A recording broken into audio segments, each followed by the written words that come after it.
Our News is brought to you by Alive.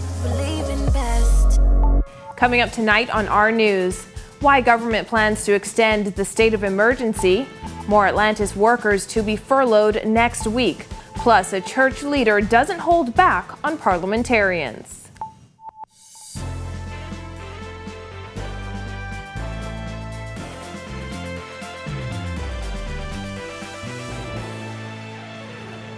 Welcome to Our News and thanks for joining us. I'm Christina Dragovich.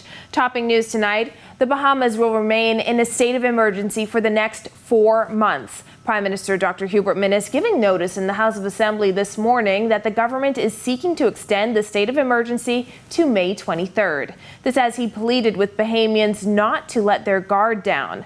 Jasmine Brown reports. The Prime Minister making his case for why his administration intends on extending that state of emergency for another 4 months. That I'm not trying to be hard or difficult. I love them very much, but I love even more my country and the future survival of our country. As he gave notice about extending the state of emergency to May 23rd, Minnis also lamented the number of funerals in Junkanoo rush outs that are in violation of the emergency order. He said while the country has been doing well in the COVID-19 fight, Bahamians have let their guards down. One infection within a funeral or parade, be it by Saxon, Raleigh, or anyone else, can set us back to where we came from. Last week, the government released an amended emergency order allowing an increase in the number of people who can attend a graveside funeral from 10 to 20. However, Bahamas Christian Council President Bishop Delton Fernander said it is insufficient and despicable. Minnis said he recognizes that it may be painful to limit the number of people at a funeral. I myself experienced this when my brother had passed away during the Dorian pandemic, and though both Dorian storm, Mr. Speaker, hurricane, though both myself and my family were grieving and hurt, we kept that internally because we felt that the country came first and we ourselves had to place my brother on wait for 1 month. Dr. Minnis insisted that if cases surge again, it could have a devastating impact on the country's #1 industry. And I only ask that they remain vigilant for at least another month because the vaccines may possibly be here soon. And if we remain vigilant, we will be able to protect our future and our society. Debate on the resolution to extend the state of emergency is expected to start on Wednesday. Reporting for Our News, I'm Jasmine Brown.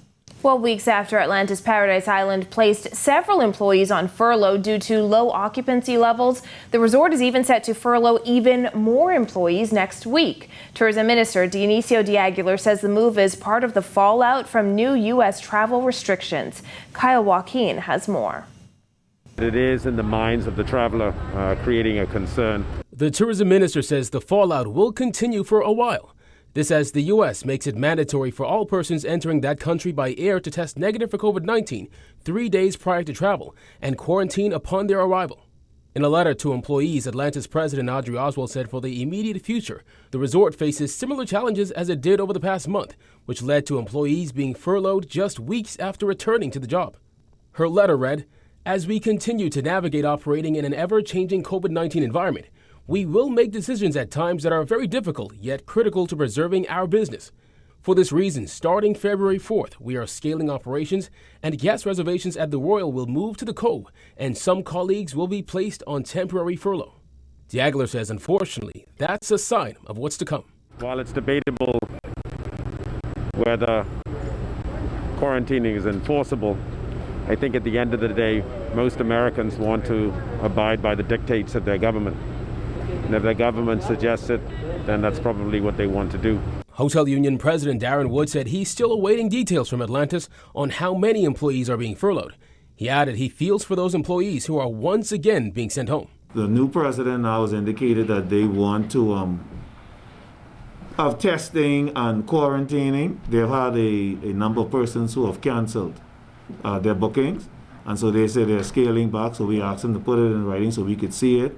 There's a number of areas that are going to be affected. We needed to know the areas. Atlantis' president says furloughed colleagues will receive vacation payments for February, and eligible team members will continue to receive medical coverage until further advised.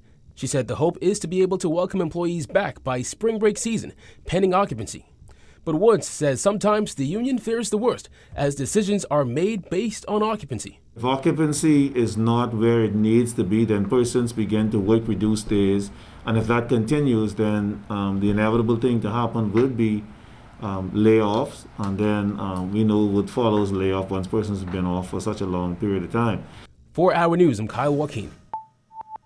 In other news, a 24-year-old man was charged today with the murder of a 19-year-old woman whose body was found on a dirt road last week.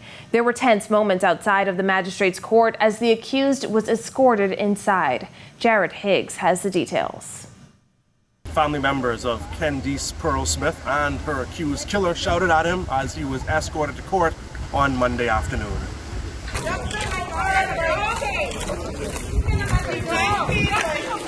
24-year-old Fred Lloyd grimaced in pain as he was escorted to the magistrate's court on Monday afternoon. Police have accused Lloyd of murdering 19-year-old Candice Pearl Smith.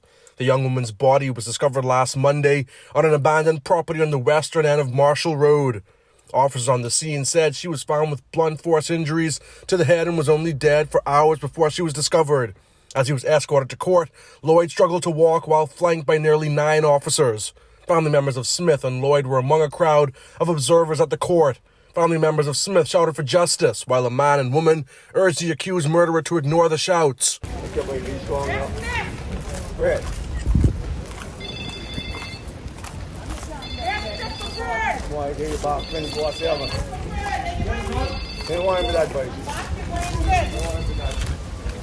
Don't worry about them, you bro. The back and forth continued as Lloyd made a minutes-long trek from the police station to the courthouse. Lloyd himself even responded to the shouts in his direction.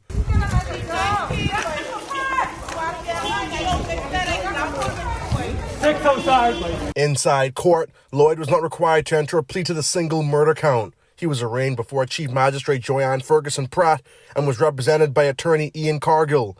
Bail was denied, and he was remanded to the Bahamas Department of Corrections. He'll return to court on March 25th for service of a voluntary bill of indictment.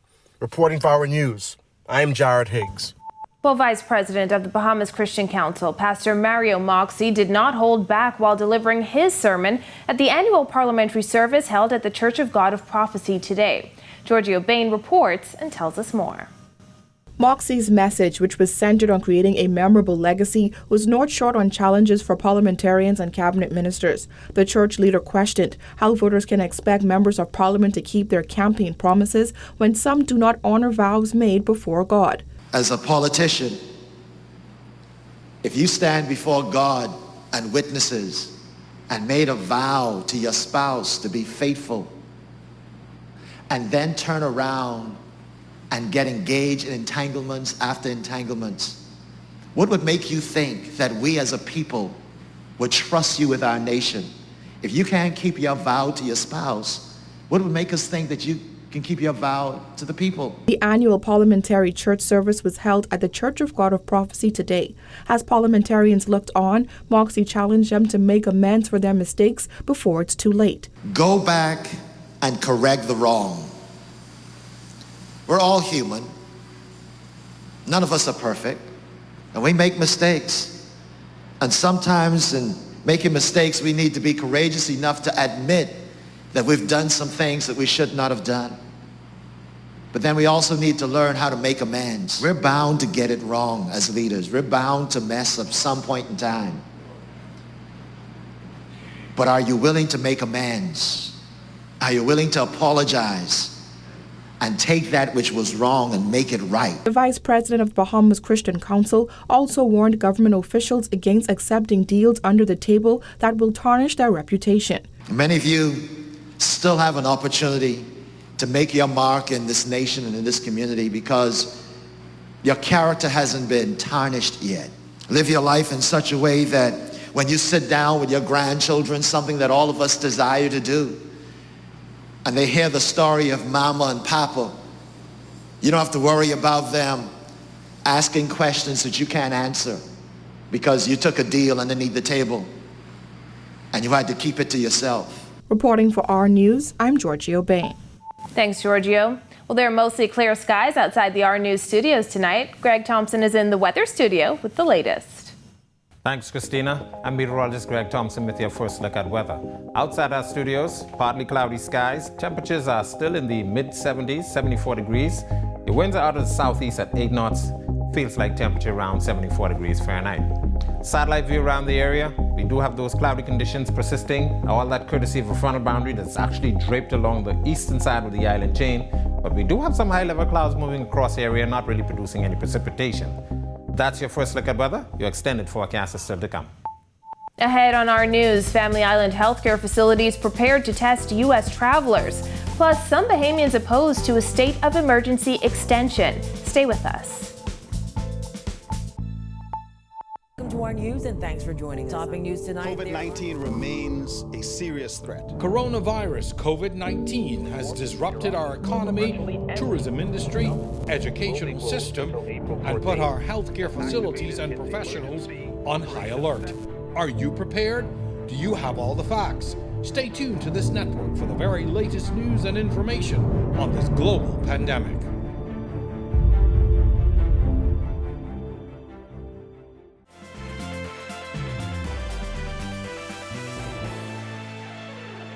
Minister of Health Wentworth Wells says public health care facilities on the Family Islands are prepared to conduct the COVID-19 tests that are required for all people traveling to the United States. The Ministry of Health will be performing those tests in our public health facilities in the Family Islands. That's a decision that has been the operational directive of the government of the Bahamas from November. And so the clinics in places where there are no public health where there are no private health facilities will be conducting the test, not just on visitors, but Bahamians as well. Earlier this month, the Centers for Disease Control and Prevention issued an order effective January 26th requiring all air passengers arriving in the United States from a foreign country to get tested for COVID-19 no more than 3 days before traveling. The CDC currently recommends that people who have traveled to the Bahamas get tested 3 to 5 days upon their return and stay home for 7 days after travel. We hadn't anticipated that the United States would move in this direction. This was more of a safety mechanism for us in country, but it just so happens that the good Lord has allowed it to where we were ahead of the curve. Despite the health minister's optimism, PLP leader Philip Davis says he's worried.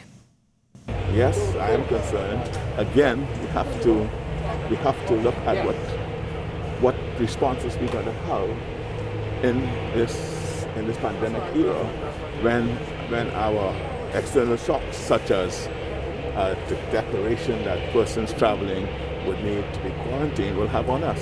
Well, with the country recording a relatively low number of new COVID-19 cases in recent weeks, some New Providence residents are questioning government's reasoning for another extension to the state of emergency. They spoke with our Bethany McDermott.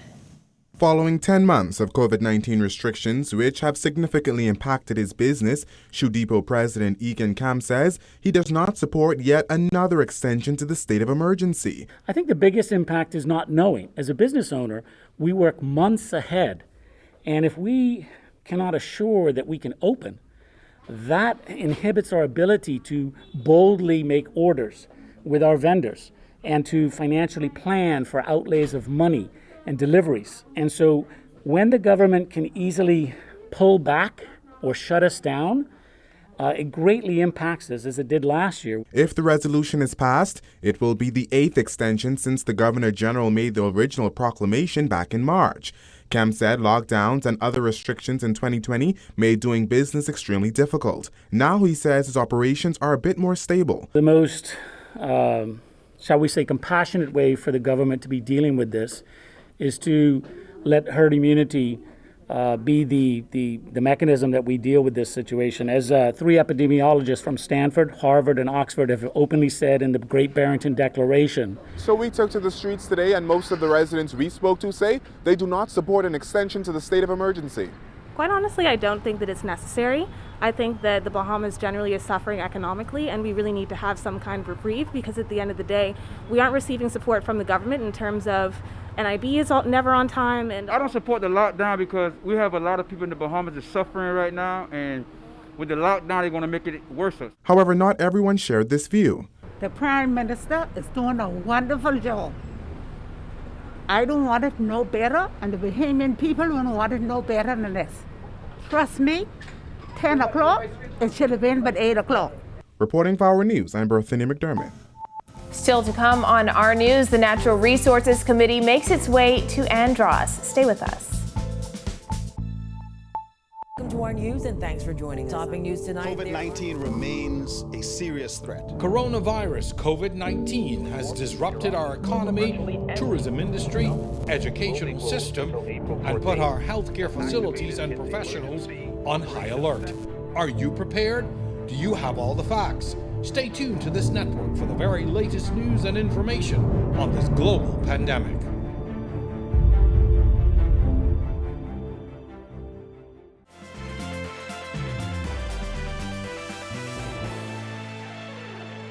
This is Our News. Welcome back.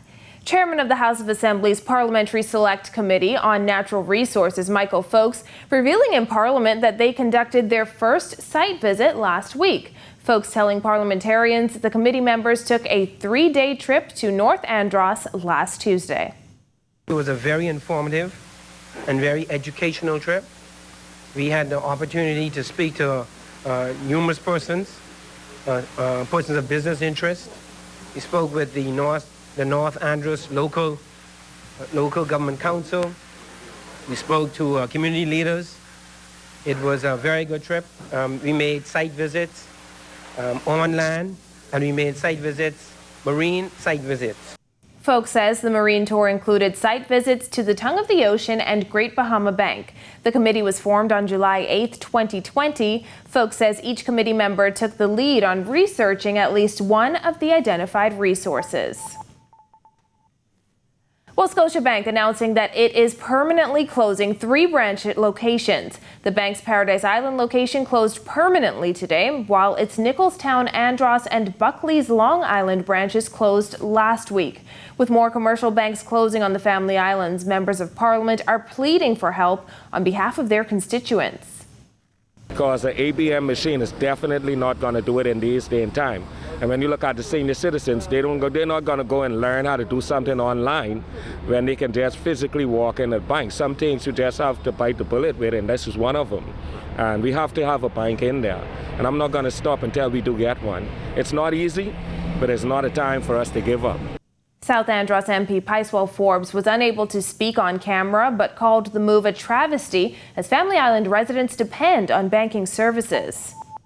Tonight in sports, another tough loss for coach Yolette McPhee-McEwen as Valerie Nesbitt on the court on Sunday. Marcellus Hall has more. Hi, thanks a lot, and welcome to our Sports on a Monday, everybody. I'm Marcellus Hall. It's not always about a quick start, but rather how you finish. That's the lesson the Ole Miss Lady Rebels are learning. After a quick start, they've ran into a little bit of a buzzsaw, losing some games in a stretch. Last night, taking on the University of Florida. Let's see exactly how this one turned out. Well, it's been a bit of a rough patch for head coach Yolette McPhee-McEwen and Ole Miss Lady Rebels. Featuring fellow Bahamian Valerie Nesbitt, the Lady Rebels took on Florida yesterday. Game started out well, Ole Miss leading at the half, 37-33. Second half, different story as Florida outscored them 45-31 to secure the win, 78-68 your final score. Nesbitt leading her team in scoring with 18 points, 5 rebounds, and 5 assists. Lady Rebels falling to 7-5. They play number 25 Tennessee on Thursday. Meanwhile, the Super Bowl is all set. Super Bowl 55 will feature the Tampa Bay Buccaneers versus the defending champion Kansas City Chiefs. Buccaneers advancing with a win over Aaron Rodgers and the Green Bay Packers, 31-26 in the NFC Championship game. Buccaneers quarterback Tom Brady throwing for 3 touchdowns on the day. On the AFC side, the Chiefs' Patrick Mahomes throwing for 325 yards and 3 TDs. Kansas City rolling to a 38-24 win over the Bills. Tight end Travis Kelce, 13 catches for 118 yards and 2 touchdowns. And Tyreek Hill, 9 catches for 172 yards in the game for the Chiefs. And that's your check on Sports Free here on this Monday. Stick around for the rest of the newscast. Until then, I'm Marcellus Hall. Back to you. Still to come, Alive lends a helping hand to a local charity. Stay with us. Welcome to our news and thanks for joining us. Topping news tonight. COVID-19 remains a serious threat. Coronavirus COVID-19 has disrupted our economy, tourism industry, educational system, and put our healthcare facilities and professionals on high alert. Are you prepared? Do you have all the facts? Stay tuned to this network for the very latest news and information on this global pandemic.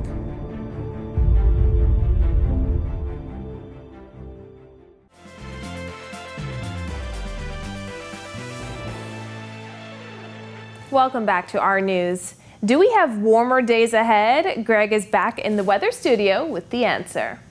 Thanks again, Christina. In our second look at weather, satellite view around the region. High pressure is dominating our weather. We do have a frontal boundary, a weak one, draped along the eastern side of the island. We expect that frontal boundary to wash out over the next couple of hours. But a southwesterly flow bringing in some high-level clouds across the area. We're going to see some partly cloudy skies over the next couple of days. Next frontal boundary taking shape across the southeast United States should get in here by Thursday. That should cool our temperatures down for the weekend.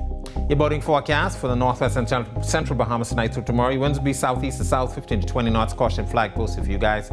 4 to 6 foot seas. While the southeast Bahamas, caution flag also for you down there. East to southeasterly wind flow 15 to 20 knots, 4 to 6 foot seas. Low tide will be at 11:27 tonight. Here's a look now at your national forecast.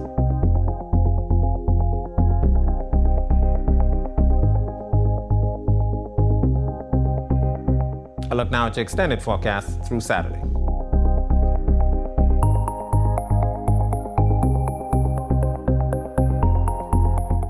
That's a look at our weather. Have a great Monday night, everybody. Christina?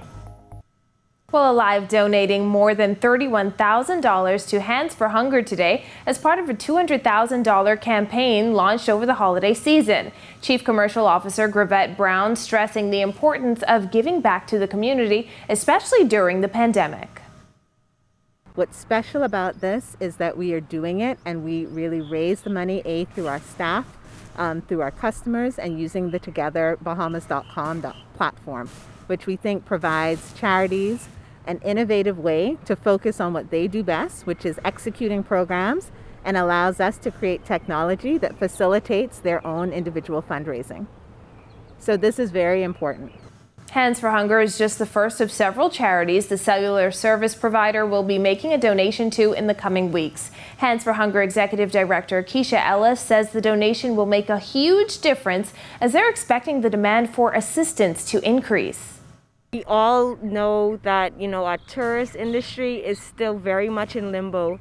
There are a lot of people who still need help, and we expect the numbers to increase as time goes on. So this donation today from Alive really makes a huge difference for the people that we serve. Well, thank you for joining us for our news tonight. On behalf of the entire team, I'm Christina Dragovich. We'll see you right back here tomorrow night. Have a beautiful evening, Bahamas.